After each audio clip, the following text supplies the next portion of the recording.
At Newswatch 10.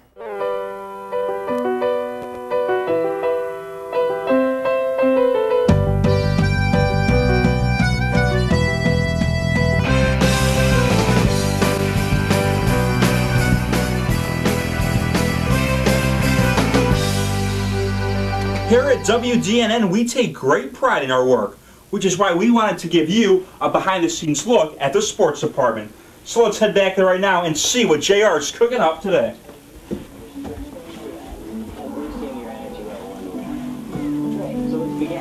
Let's start by coming to the front of our mats. If you don't have a mat at home, you can just use an open space on the floor or a nice big beach towel. Good. Facing the front, we're going to practice some sun salutations. Good. Take your hands down at your sides. We call this position. Okay. Okay, whoa. It's not, first of all, it's not what it looks like. Sure. JB, you're not recording, are you? Oh, yeah. It's going on YouTube. Okay, seriously. Let's get this Give me that tape. Give me that tape. He's not going to show anyone that tape, is he? He is? Oh. My career is over. Oh, he's so dead. Thursday football preview is coming up next.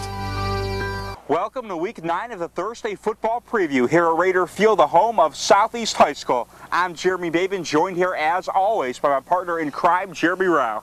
Thanks, Jeremy. You know, I can't believe we're almost through with the 2008 regular football season. Seems like just yesterday, you and I were just getting this thing started. No question about that. And although we are in the playoffs right now, you know, the intensity for these games has taken a step up to another level, especially here at Southeast, where the Raiders are looking to bounce back after last week's 33-7 loss to Ridgeland. Now this week, the Raiders are back home taking on a Lafayette team who could present some big problems for the Raiders. They've got a real good football team. They're very big. A lot of the coaches that we've talked to and looking at them on film, a lot of the coaches we've talked to will tell you that they're probably one of the bigger teams that they've played all year. They've got some good athletes. Number 3 is a really good receiver for them. Number 1 is a good running back, the Adams kid. So they will. They've got a big physical football team coming in here to play us this Friday. Well, another good team that'll certainly be challenged tomorrow night is Dalton, who's back on the field after having last week off. And you know, this week will be no such break. They'll travel all the way up to Rome to face the first-place Wolves. Now, a Catamount win would really shake up the standings, but the Big Red know there's a reason Rome's won 7 straight. Rome is a typical Rome football team. They're a good football team. They're very athletic.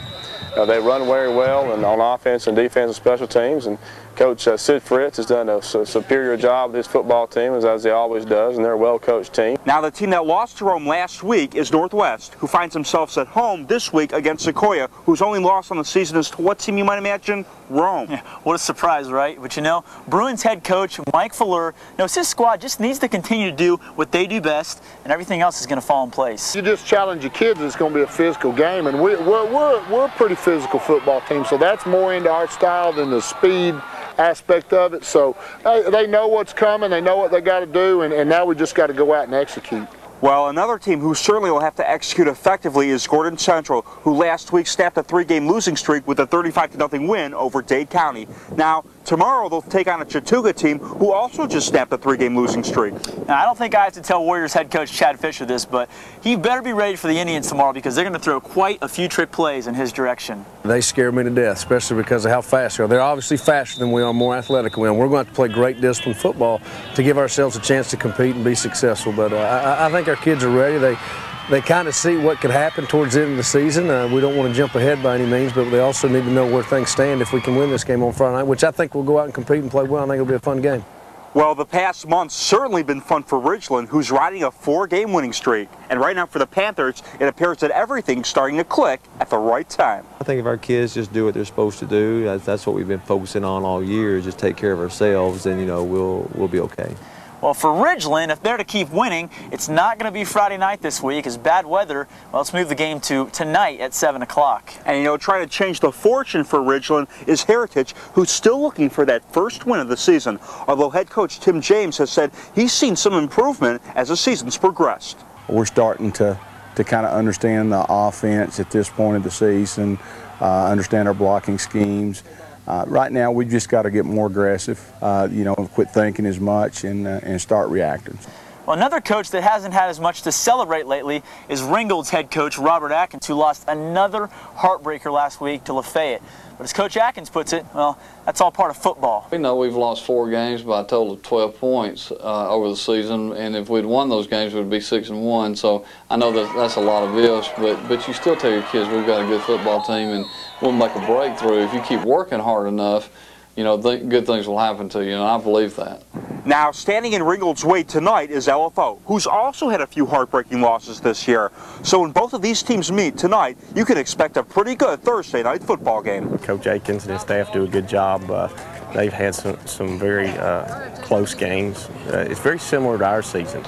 In our 4 losses, we've lost by a touchdown or less, and I think theirs is pretty similar too. So, you know, I think both teams are going to fight. And regardless of the record in these kind of rivalry games, you're going to get both teams' best efforts, and I think it ought to be a war. So, you know, it should be a good ball game.